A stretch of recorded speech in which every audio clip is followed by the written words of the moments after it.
আসসালামু আলাইকুম। আমি আতিকুল্লাহ, ফ্রি বাংলা টিউটোরিয়ালের পক্ষ থেকে আপনাদেরকে স্বাগতম। গত পর্বে আমরা এট্রিবিউট সেট নিয়ে কথা বলেছিলাম এবং বলেছিলাম আজকে আমরা দেখব ক্যাটালগ এর ভেতর যে ম্যানেজ ক্যাটাগরি, সেই ম্যানেজ ক্যাটাগরি নিয়ে। সো আমরা যদি ক্যাটালগের ভেতর ম্যানেজ ক্যাটাগরির মধ্যে ক্লিক করি, তাহলে আমরা দেখব যে আমার নতুন একটা ক্যাটাগরি পেজ ওপেন হয়েছে এবং এই ক্যাটাগরি পেজের ক্ষেত্রেও যেটি হচ্ছে যে আপনি দুই ধরনের ক্যাটাগরি তৈরি করতে পারেন। একটি হচ্ছে বাই ডিফল্ট যে ক্যাটাগরি রয়েছে এটি হচ্ছে আমার রুট ক্যাটাগরি এবং এটির আন্ডারে দেখতে পাচ্ছেন যে এখানে আমার সাব ফোল্ডার এবং এই সাব ফোল্ডারের ভেতর আবার প্লাস চিহ্নের মধ্যে ক্লিক করলে ওইটার আন্ডারে যে সাব ক্যাটাগরিগুলো রয়েছে সেই ক্যাটাগরিগুলো এখানে শো করবে। তো এখান থেকে আপনার দুটি অপশন রয়েছে। একটি অপশন হচ্ছে অ্যাড রুট ক্যাটাগরি, যেটা আপনি মেইন ফোল্ডার হিসেবে তৈরি করতে চান বা মেইন ক্যাটাগরি তৈরি করতে চান। আর একটা হচ্ছে সাব ক্যাটাগরি। তো এখানে আমরা দেখতে পাচ্ছি যে আমার ফোল্ডারের আন্ডারে আবার আর কিছু ফোল্ডার রয়েছে, মানে সাব ক্যাটাগরি রয়েছে। সেই সাব ক্যাটাগরির আন্ডারে আমরা সাব ক্যাটাগরি তৈরি করতে পারি।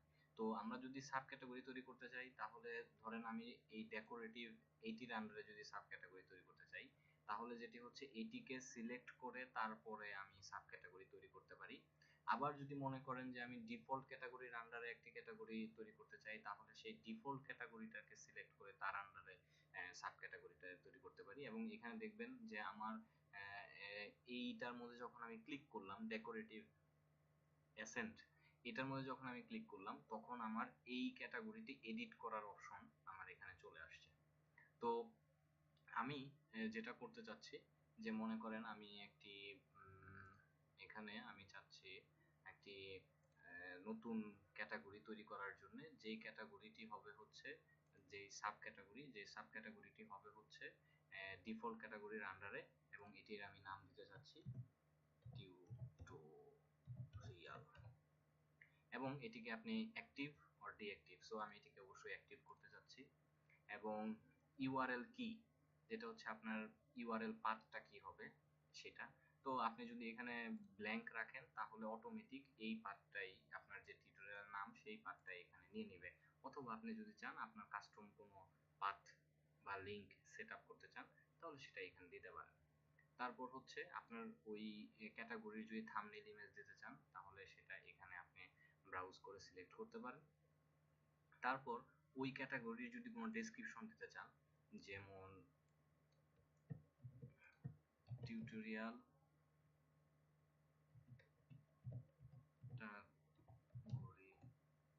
ডেসক্রিপশন, জাস্ট ইয়ার জন্য আমি তাড়াতাড়ি করার জন্য জাস্ট একটা ডেসক্রিপশন দিলাম, যেটা কই শো করে এটা দেখানোর জন্য। তারপর যেটা হচ্ছে আপনার এটাকে যদি আপনি ইয়া করতে চান, তাহলে এখানে এডিটরের মধ্যে ক্লিক করে আপনি এটাকে বোল্ড, ইটালিক, আপনার ইচ্ছা মতো আপনি সেটা করতে পারেন। তো আমি এটাকে কোনো কাস্টমাইজ করতে যাচ্ছি না। এবং আপনার যদি মেইন ইমেজ দিতে চান, তাহলে সেই মেইন ইমেজ আপনি এখানে দিতে পারেন। তারপর হচ্ছে আপনি পেজের টাইটেল, এটা হচ্ছে আমার এসইও পারপাস, যে আমার এখানে এসইও পারপাসে যদি আমি কোনো টাইটেল দিতে চাই, মেটা টাইটেল যাকে বলে, এবং আপনার কিওয়ার্ড যেগুলো আপনি দিতে চান সেগুলো, আপনার মেটা ডেসক্রিপশন যা দিতে চান সেটা। আর এরপর সবচেয়ে ইম্পর্টেন্ট যেটা, include in navigation menu. Include in navigation menu, এটা যদি আপনি ইয়েস দেন, তাহলে এখানে আপনার যে মেনুটা রয়েছে, এই যে women, man, accessories, home decor, sale, VIP, তাহলে এইখানে আপনার ওই যেভাবে মনে করেন আমি এটাকে ডিফল্ট ক্যাটাগরির আন্ডারে তৈরি করেছি, তার মানে হচ্ছে আমার এই ভিআইপির পাশে এখানে টিউটোরিয়াল নামে মেনুটি তৈরি হয়ে যাবে। আপনি যদি মনে করেন যে আমি যদি এখন এই ভিআইপির আন্ডারে যদি আমি সাব ক্যাটাগরি তৈরি করতাম টিউটোরিয়াল, তখন আমার এই ভিআইপি এখানে সেলটা যেরকম ড্রপ ডাউন শো করতেছে, তখন ভিআইপিটা ড্রপ ডাউন শো করে ওইখানে ড্রপ ডাউনের ভেতর আমার এই সাব ক্যাটাগরিটা টিউটোরিয়ালটা শো করতো। তো এটা গেল আমার এখানে একটা ট্যাব। তো এটাকে অবশ্যই আপনি ইয়েস দিয়ে রাখবেন যদি আপনি মেনুতে আনতে চান। এরপর দ্বিতীয় tab, display setting. Display setting এর মধ্যে আপনার ডিসপ্লে মুড আপনি product only, static blog only এবং প্রোডাক্ট দুটোর মধ্যে যদি সিলেক্ট করতে চান, তো আমি বাই ডিফল্ট দুটোর মধ্যে সিলেক্ট করতেছি। এটার পিছনে কারণ হচ্ছে আমরা যদি চাই তাহলে এটা এই আমার এইটাকে সাইড বার বা ফুটার হেডার বা পেজের যে কোনো জায়গায় আমার থিমের কাস্টমাইজ করে আমি ওই যেই জায়গায় চাই সেই জায়গায় সেট আপ করতে পারবো যদি আমার দরকার পড়ে। তো সেই হিসেবে আমি এটাকে এভাবে দিতে পারি। আর যদি মনে করেন যে না আমার ওইটার দরকার নাই, তখন আপনি শুধুমাত্র প্রোডাক্ট অনলি দিতে পারেন। আর যদি মনে করেন শুধুমাত্র আমি ব্লগের মধ্যে ইউজ করবো, তখন শুধুমাত্র ব্লগে দিতে পারেন। আচ্ছা, সিএমএস ব্লগ, সিএমএস ব্লগে আপনার একটা স্পেসিফিক জায়গায় যদি আপনি দিতে চান যে আমার ক্যাটাগরি, ল্যান্ডিং পেজ, অ্যাক্সেসরিজ বা এরকম যে বিভিন্ন পেজ আপনার রয়েছে, সেই পেজ যদি আপনি সিলেক্ট করে দিতে চান যে স্ট্যাটিক একটা ব্লকে এই পার্টটুকু শো করবে, তাহলে সেটা এখান থেকে সিলেক্ট করে দিতে পারেন। যদি অ্যাঙ্কর হয় তাহলে ইয়েস অর নো। তারপর যেটা হচ্ছে অ্যাভেলেবল প্রোডাক্ট লিস্টিং, যে এইখানে আপনার এইটা কি কি থাকবে। সো আমরা একটা এট্রিবিউট সিলেক্ট করেছিলাম টিউটোরিয়াল টাইপ, সো এখানে আমরা দেখতে পাচ্ছি যে সেই টিউটোরিয়াল টাইপটা এখানে চলে এসেছে। সো আশা করি এখন আপনার কিছুটা হলেও আইডিয়া হয়েছে যে আমরা এট্রিবিউটটা কেন সিলেক্ট করেছি, এবং আরো ক্লিয়ার হবে যখন আমরা প্রোডাক্টটা অ্যাড করব। তো যাই হোক, এখন আমার সেটা বাই ডিফল্ট আমি দিয়ে রাখতেছি। আপনি যদি এটা উঠায় দেন তাহলে আপনি এখানে থেকে সিলেক্ট করতে পারবেন। আপনি চাইলে শিফট ধরে মাল্টিপল সবগুলো সিলেক্ট করতে পারবেন। আপনি চাইলে শুধুমাত্র কন্ট্রোল ধরে স্পেসিফিক গুলা সিলেক্ট করতে পারবেন। তো আমি এই জিনিসগুলা এইভাবে না দিয়ে আমি অল অ্যাভেলেবল অ্যাট্রিবিউটের মধ্যে দিয়ে দিলাম। তারপরে হচ্ছে default product listing by, sorted by, based value, অথবা এটা যদি আপনি উঠায় দেন based value, name, price, tutorial type সেই হিসেবেও দিতে পারেন। আমরা এখানে বাই ডিফল্ট এটাই দিয়ে রাখলাম। তারপর হচ্ছে লেয়ার্ড নেভিগেশন প্রাইস স্টেপ, এবং এখানেও আমি বাই ডিফল্ট যেটা রয়েছে সেটাকেই দিলাম।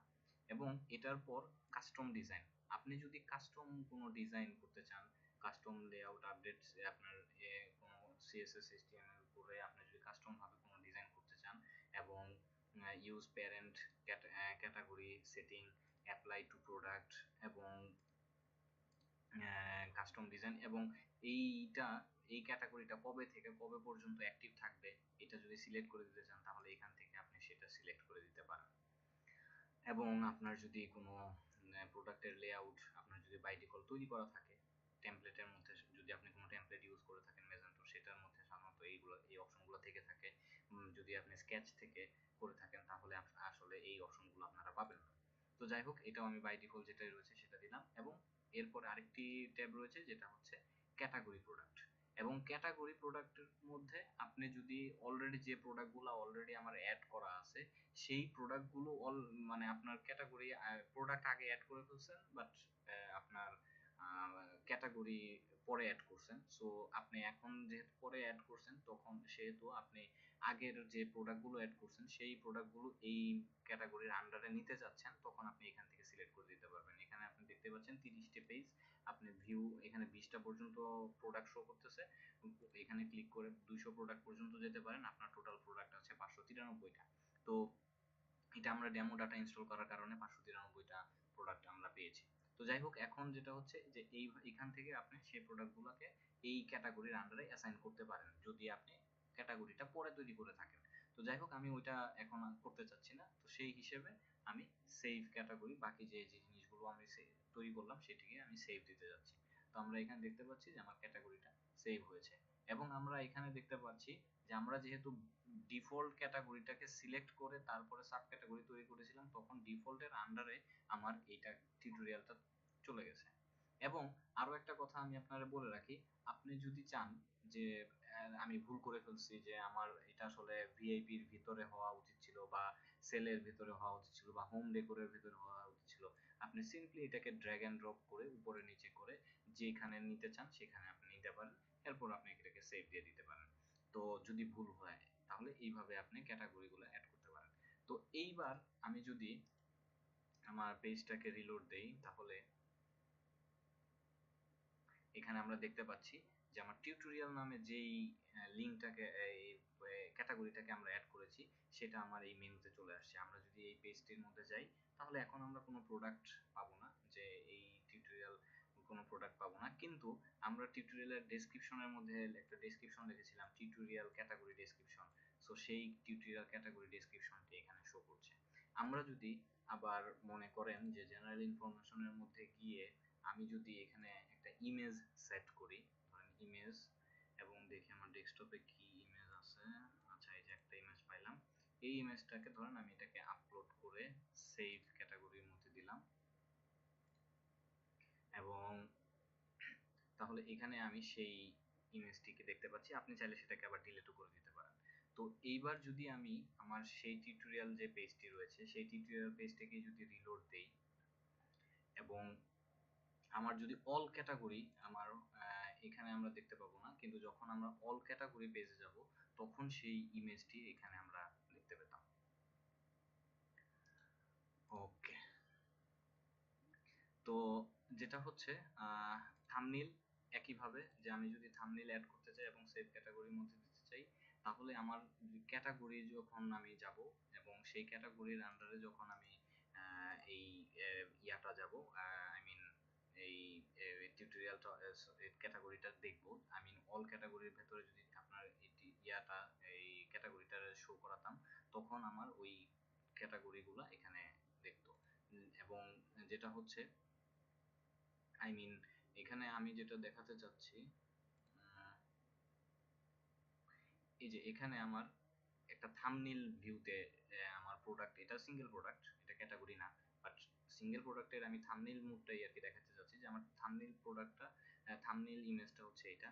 এবং আমার যদি আমি একটা সিঙ্গেল প্রোডাক্টের ভেতরে যাই এবং ওই সিঙ্গেল প্রোডাক্টের ভেতরে